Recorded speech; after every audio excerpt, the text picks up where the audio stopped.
Hello, my name is Oscar. It's he, him for now.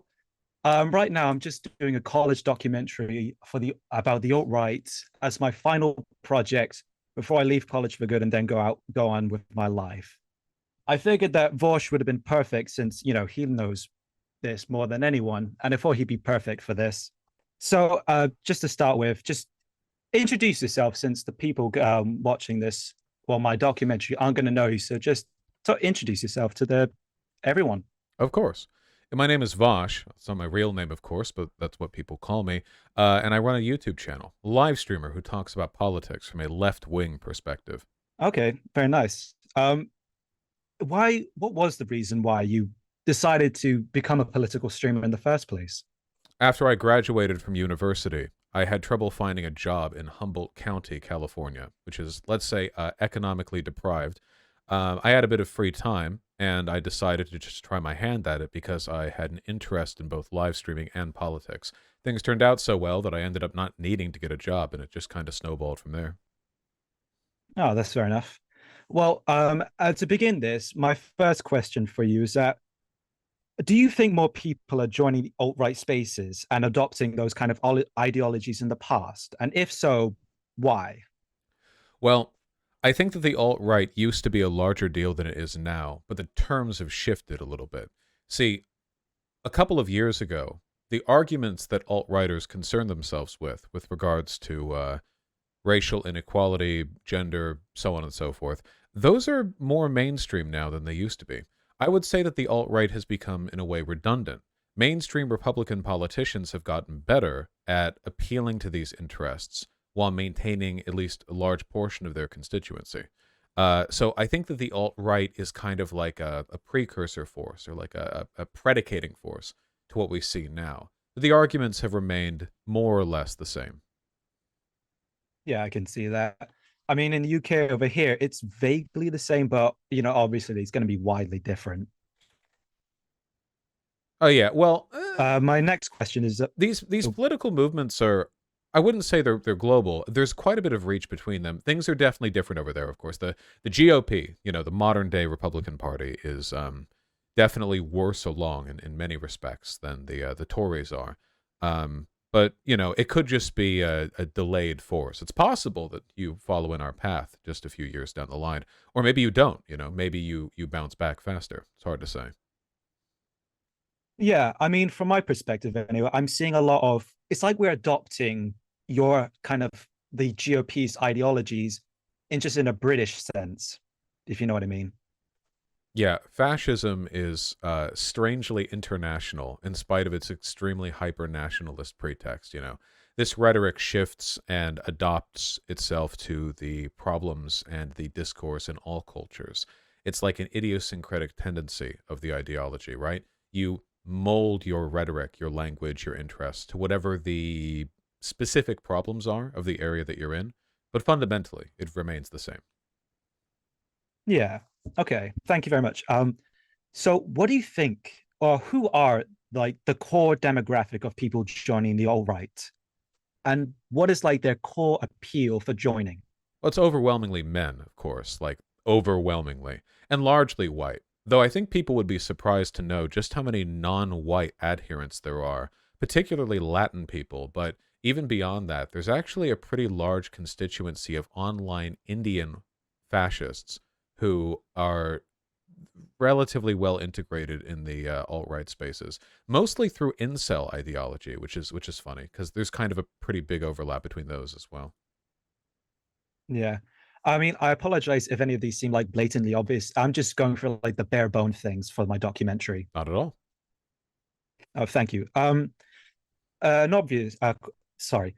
My next question is, what do you think is like the best way to combat these kind of ideologies kind of permeating into like people in general?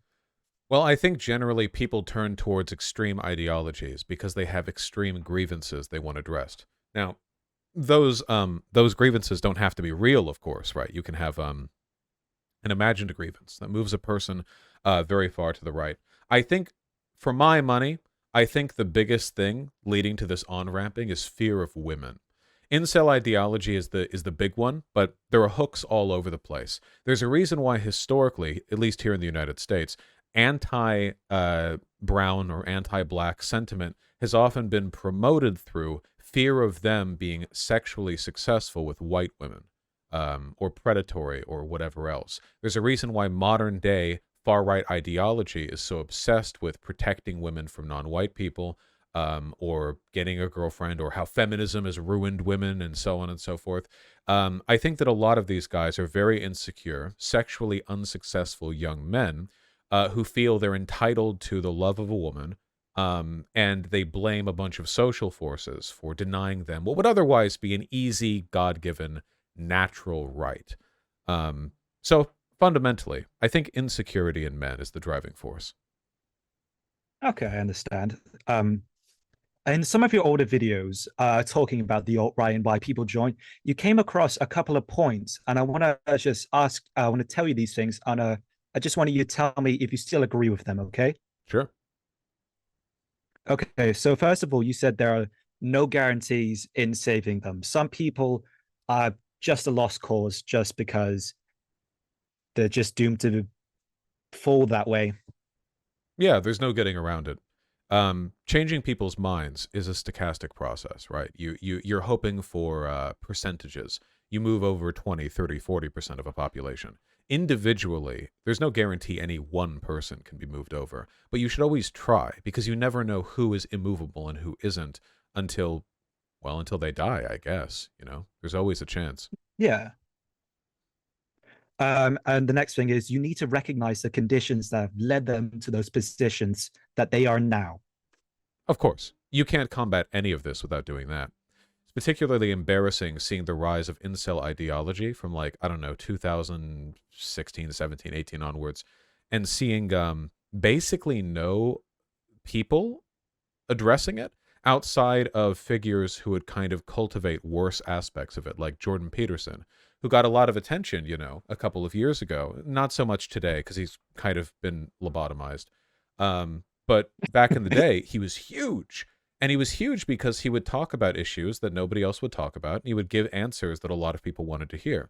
I'm not saying he was right. I'm just saying that he was willing to address the topics.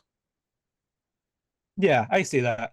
I do think back in like 2016, 2017, I myself, I'm including myself in this, but there were quite a lot of people who were more blissfully naive, as like there was a huge generation of new people getting on the internet at like a more mature level than just, going on YouTube and just watching silly stuff and whatever. Yeah, well, I mean, a lot up until recently, I don't think a lot of people on the left or even liberals were aware that the internet was the primary vector by which people get their political info these days. We make fun of Fox News boomers who sit on the couch and get their info from cable TV like dinosaurs, but in reality, the GOP has for years, at the very least since the Trump campaign, made a pretty concerted effort to integrate online sources of info and disinfo spreading into their broader political strategy. I mean, Steve Bannon was doing this stuff before Trump even got elected in 2016, and apparently he was quite good at it. He was going after those incels. It, True. The next thing is that most people join have little to nothing going on in their life and just need some sense of purpose. Oh, for sure. With basically no exceptions, every time I've learned anything about people in the alt-right, far-right, incel, blah blah crowd, they're like miserable, wretched people. They have very little going on in their lives. They're very unhappy. I say this with sympathy, mind you. A lot of the times their misery actually isn't a product of their bad ideology. We like to believe that when Nazis are miserable, it's because their Nazism has made them miserable. But often, no. It's mounting medical debt. It's social alienation. It's isolation. Sometimes, in fact, quite often online, I would say in my experience, it's neuroatypicality, like autism, making it difficult to interact with other people, which exacerbates those feelings of alienation. In a just world, they would be suffering for their sins, but that's not the one we live in, of course. And I think it's important to be sympathetic to the underlying causes here without being sympathetic to the ideology itself. Yeah. Next one is that you have to accept the fact that you have no control what media they consume, like at all. Well, I think there's some value in, say, changing the YouTube algorithm so that not every person gets an immediate recommendation for Joe Rogan or Jordan Peterson the moment they watch any political video.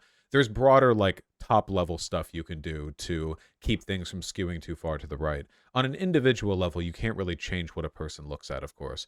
Any effort to do so is probably going to just make them feel resentful. Like if you're a parent, you tell a kid, like, I don't want you watching any of those videos anymore. Like, of course, that just makes them want to watch them more, especially because a lot of these Yeah. kids already have this grievance, like, victim attitude towards the world, where it's like, well, the fact that she doesn't want me to see it means that my foid mother knows that I'm onto the truth or whatever. So yeah, you have to find other ways to pull them over. Yeah. Okay. And the final one is that you have to let them choose to open up on their own volition to get them to listen to reason. You have to introduce to them conditions that make them um, willing to hear what you have to say.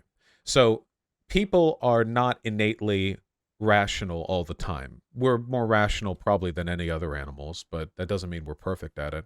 And we have a great investment in our preconceived biases. We have a desire to find reasons to ignore people who are telling us something inconvenient.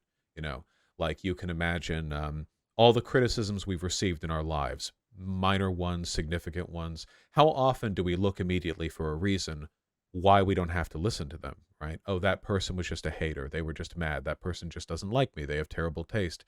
What you have to do is construct conditions where you give them as few possible reasons to do that as you can. You don't want to come across as preachy.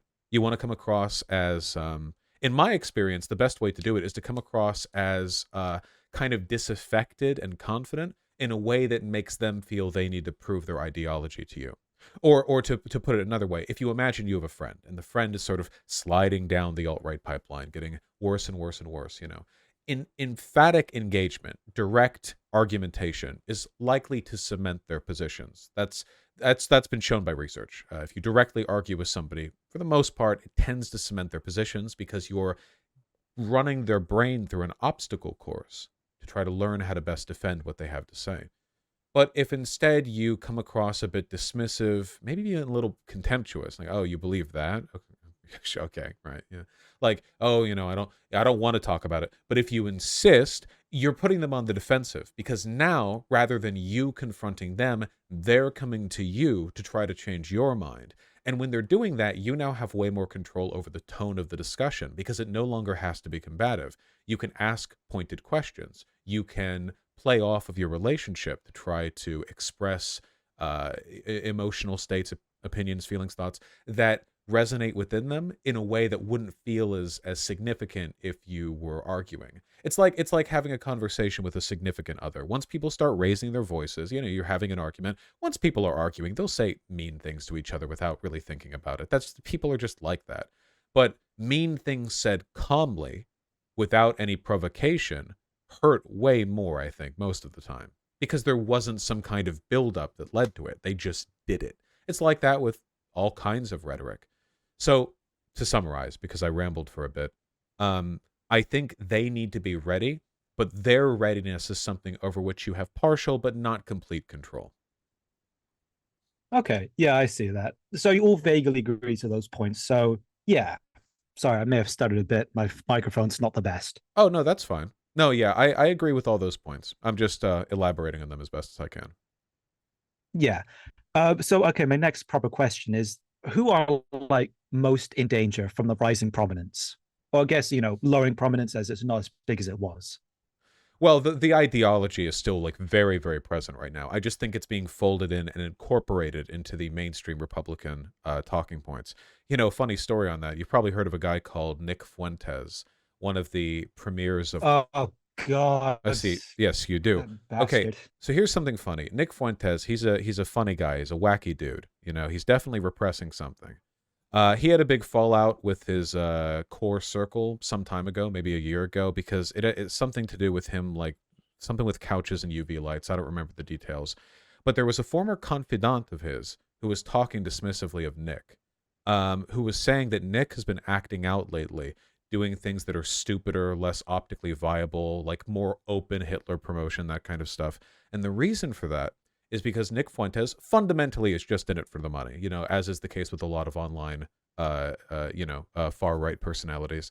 And what Nick Fuentes realized is that there's not really that much of a difference ideologically between him and somebody like Charlie Kirk, a person who shared the stage with Donald Trump before in a way that Nick never will. That's just because Charlie Kirk, I mean, he talks about the same stuff. He talks about, you know, the white population of the United States being overwhelmed by non-white people. He talks about the Hart-Celler Act, or whatever the Immigration Act 64 is.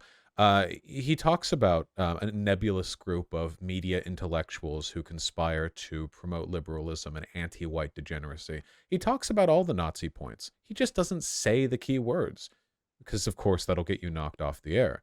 So the Yeah. frustration then with Nick is, well, how do I distinguish myself? Okay, you've got Nazis in the mainstream, and then you've got Nazis like me, whose main distinguishing characteristic, I guess, is that, you know, I can say the N-word without getting in trouble. But that means they've been folded in, right? The optically viable ones, at least. And it seems like every day now, TPUSA has some white nationalist outed in their ranks, some open neo-Nazi. I think one of the staffers for Paul Gosar, the congressman, he was found to be a Nick Fuentes fan just 3 or 4 days ago. Really? Mhm. I didn't hear that. Yeah, well, it's not the first time it's happened with Gosar. Gosar has literally done stuff with Nick Fuentes before, so it's pretty, you know. All I'm saying is that this is a broad issue. But the people most at risk from this are transgender people, because since there is an integration between the alt-right talking points and the GOP, and the trans people are the current target of their machinations. They're the icon of degeneracy that the far right is currently obsessed with sexually fantasizing about / destroying, as is so often the case. Women get a lot of backlash here too. Can't imagine this is an easy world to Yeah. be growing up as a young girl, seeing all of this anti-woman stuff come back. Yeah, it is crazy. Okay.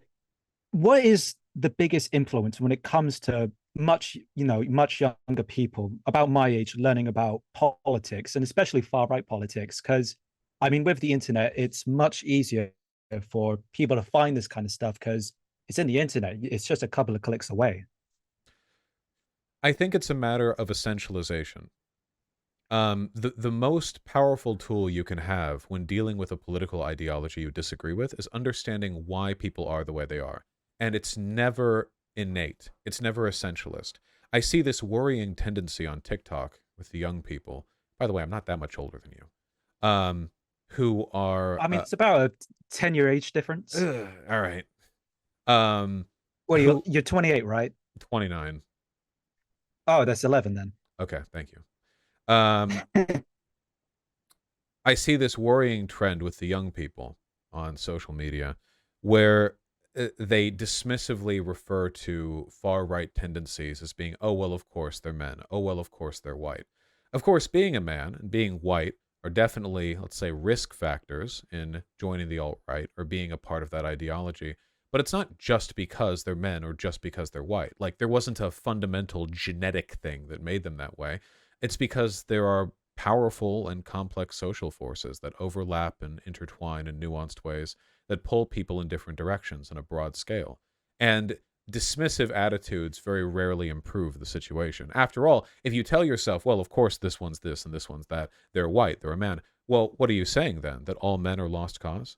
If all men are lost causes, then it's over. The far right wins. There's half the world is men, and we're the more powerful half, just in terms of political clout. If you mean white people, then that's even worse in the United States. More than half of the United States is white, and they have far more political power. So what are you saying then when you say, oh, of course, it's because they're white, because they're men? What you're saying is it's defeatism. You're saying, well, we couldn't have expected to get that one anyway. There was nothing we could have done there. And I think that's bullshit. There's always something that can be done. Maybe not for any individual, but broadly, there are strategies that will work with people as a group. And I hope that everyone understands that moving forward, because if we don't, then we run the risk of doing the same thing the liberal media did back with Jordan Peterson or Donald Trump, fundamentally misunderstanding the forces that bring a person to prominence and power, ignoring them, giving them attention only to mock them in a way that actually makes them more powerful, and then just looking up bewildered, what happened? Why are all these young men so crazy now? Look at what's happening with Andrew Tate. The popularity of Andrew Tate is certainly a product of a sickness in the minds of young men, but that's not a sickness they were born with. It's a sickness that was put into their heads.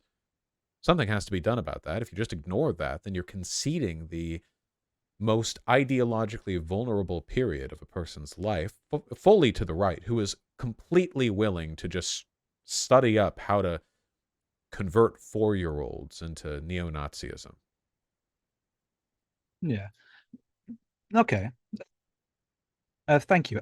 Next question is this is more of a personal questions which I kind of see more often. I want to see if you kind of view it the same way that I do.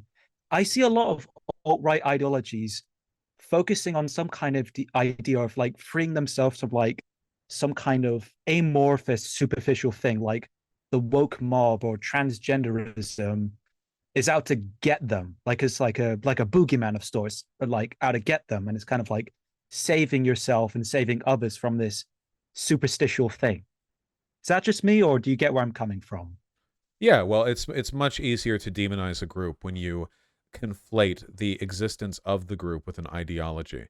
This is, I mean, historically, this is one of the like tried and true tactics of actual Nazis who conflated Jewish people with Judeo-Bolshevism, which was their conspiracy theory, which is functionally the same. In fact, it is the same as the modern day cultural Marxism conspiracy theory. It's the same thing.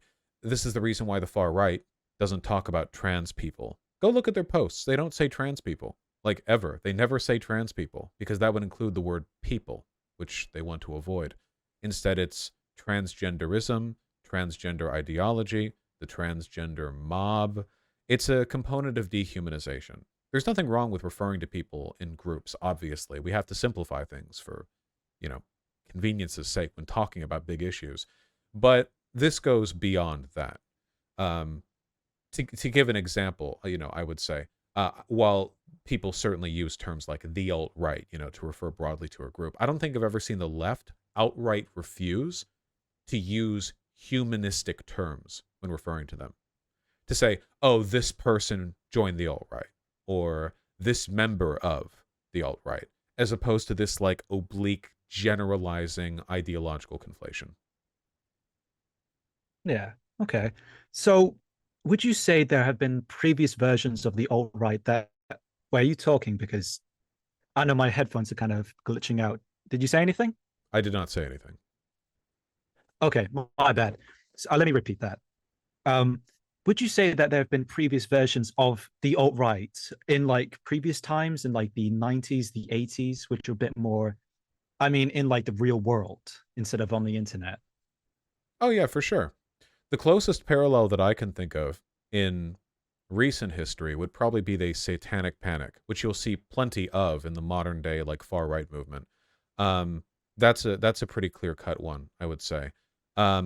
The farther back you go, I mean, obviously during the 1960s civil rights movement, there were myriad radicalized ultra far right groups with regards to race and gender politics, because the second wave feminist movement was prominent during that time. Um, it's really a matter of like, what is it's an ultra reactionary backlash. People are fearful. People are, well, stupid. They get upset and they suddenly take it upon themselves to become arbiters of great Western civilization, to defend it all against something or other, usually people who aren't white. And it molds itself to the era of the time. It goes back further than even the Nazis, right? Like, we think of the alt-right as Nazis, and for the most part they are, or at least they're very adjacent and ideologically similar. But it goes back before the Nazis. The treatment of Hispanic people during the turn of the century, the attitudes that people had towards anarchists and socialist leaders back during the workers' strikes and the turn of a century. If you go back to the 1800s, as black people moved north from the South after the Civil War, there were localized hate groups that talked about how these cities were being bowled over and overrun with, oh, they used unkind words for the black people, but you know what I mean. It goes back on and on. It's fundamental reactionary tendencies. And while fascism is a more modern iteration, because fascism is a modern ideology, the things that underlie it go back a really long time. I mean, a really long time. I mean, back in Europe, there were kings whose primary act as a monarch, the main thing they did was expelling Jews from their country. You know, I mean, think of all the pogroms and all the hatred and misery and rhetoric that must have led up to that point. Didn't just happen out of nowhere. So we're dealing with like a fundamental disease, but not an innate or unchanging one.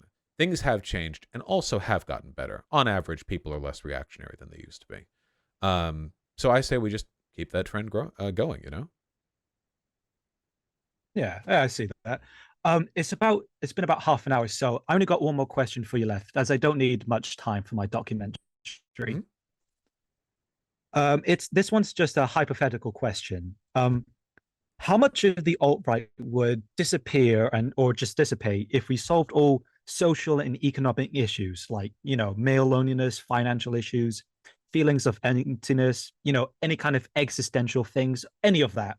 How much would the alt-right just not exist if that just was all gone? Well, solving all social problems would mean the alt-right would be done away with, because they are, after all, a social problem.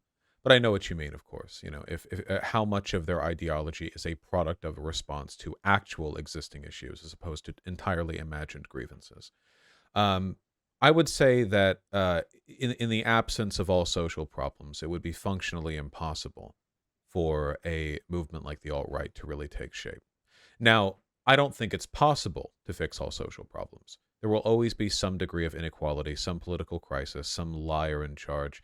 That's always going to be a problem. That's fundamental, I think. It's near unavoidable, even though you can improve things. Um, but I do think that where we are right now is a pretty direct consequence of late stage capitalism and the effects that it's had on people's ability to socialize. So that specifically, I think, would be like the main Okay. cause. Because, of course, if it's about insecure young men, primarily, their feeling of entitlement towards women's love or whatever else. Um, not to say that everyone had a partner back 50 years ago. They didn't. But people are pretty lonely these days. I think that contributes to it a lot. Yeah. Okay. Do you have anything you want to add to anything else before we wrap this up? No, just that I'm happy to see these issues discussed.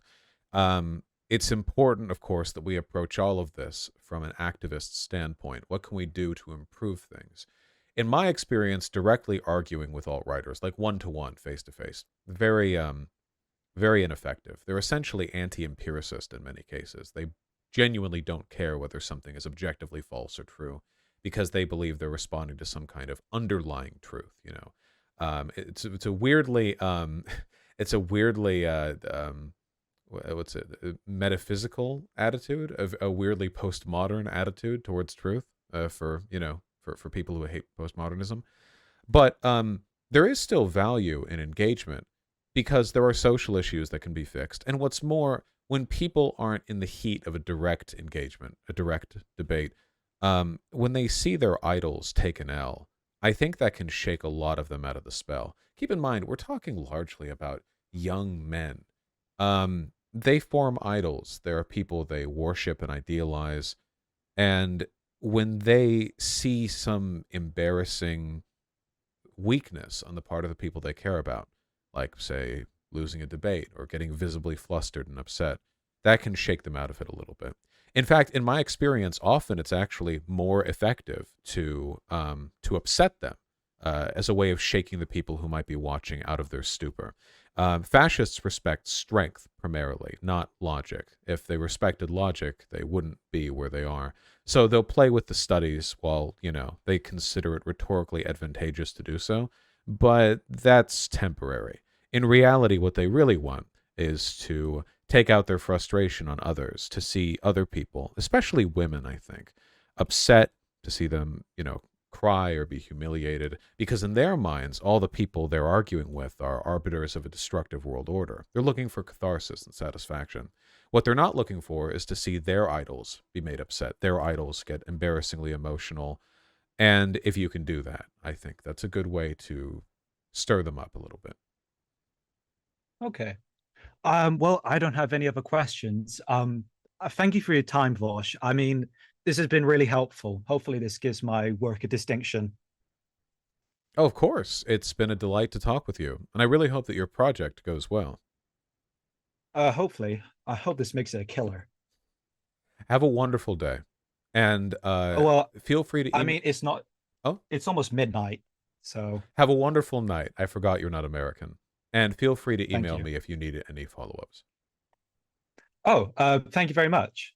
Okay, take care. So I guess I leave now.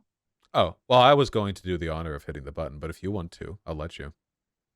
Oh, nice. All right. See ya. See You're ya. all cool. Bye. That was a pleasant conversation. He was nice. Yes, he was. He for now. So autistic, lol. How is the end of that conversation autistic for me? How? What does autistic mean anymore? I think you all would envy the ability to speak as well as I can in those environments.